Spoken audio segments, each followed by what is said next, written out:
The cemetery's call. Ahmed, a man of logic and lens, scoffed at superstition, his camera, his shield against the unseen. He heard tales of the whispering cemetery, dismissed them as folklore, a forgotten place, they said, where the dead whispered secrets. Intrigued, Ahmed ventured in, camera in hand, skepticism his only companion. The air grew heavy, sunlight struggling to penetrate the dense canopy.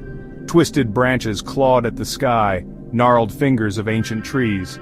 Time seemed to stand still, the silence broken only by the crunch of Ahmed's footsteps. He inhaled deeply, the scent of damp earth and decaying leaves filling his lungs. Shadows and whispers. He began documenting the weathered tombstones, each a testament to a life lived and gone. The whispers started subtly, a low murmur carried on the breeze. Ahmed, ever the pragmatist, attributed it to the wind rustling through the leaves. He continued, unaware of the shadows lengthening, the light fading. A sudden chill ran down his spine, a prickling sensation at the back of his neck. The whispers grew louder, a chorus of voices, faint yet distinct. They seemed to emanate from the very air itself, surrounding him. He stopped, his camera lowering, a knot of unease forming in his stomach. A grip of fear. The light was almost gone now, dusk settling like a shroud. Panic welled in Ahmed's chest, his heart pounding against his ribs. He turned to leave, but the path seemed to have vanished. Disoriented, he stumbled, his camera slipping from his grasp. The whispers intensified, swirling around him, a vortex of voices. They were closer now, clearer, filled with an unspeakable sorrow and longing. Fear, primal and consuming, seized him. He was trapped, ensnared in a nightmare. The unseen presence. He ran blindly, desperately, crashing through the undergrowth. Thorns tore at his clothes, branches whipped his face. But the whispers followed, relentless, echoing all around him. He could feel a presence now, cold and ethereal, brushing against his skin. His foot caught on a root, sending him sprawling.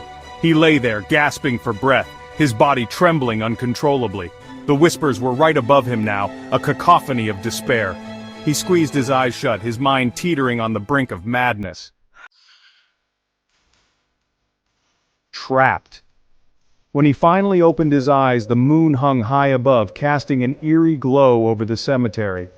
He was surrounded by them, translucent figures, their forms shifting like smoke in the wind. They reached for him, their spectral fingers trailing icy cold.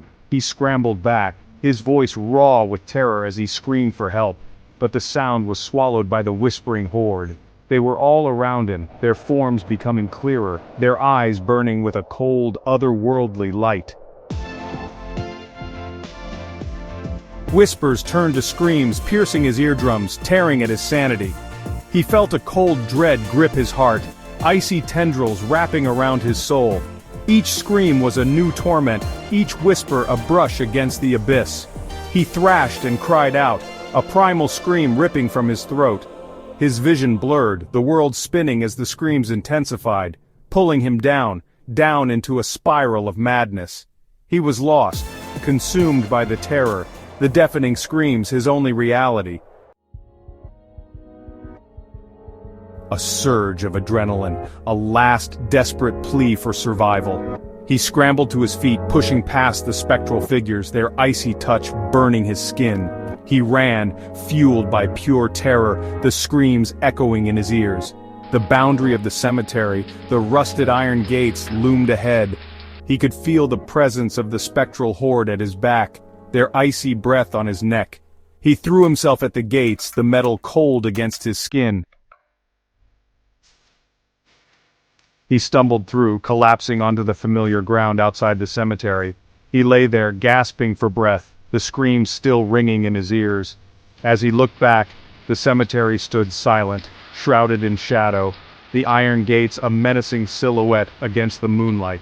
The silence was more terrifying than the screams. He had escaped, for now, but he knew with a chilling certainty that the whispering cemetery never truly let go. He was forever marked, forever haunted. He picked himself up, his body heavy, his spirit broken. He left the camera, a silent testament to his encounter with the unseen. He carried the whispers within him, a chilling reminder of the night he lost a part of himself in the whispering cemetery. The cemetery stood silent, a watchful guardian of its secrets. Ahmed was gone, but the whispers remained, waiting for the next soul to stumble upon its grounds. For within the whispering cemetery, the dead never truly rest, and the living are forever changed.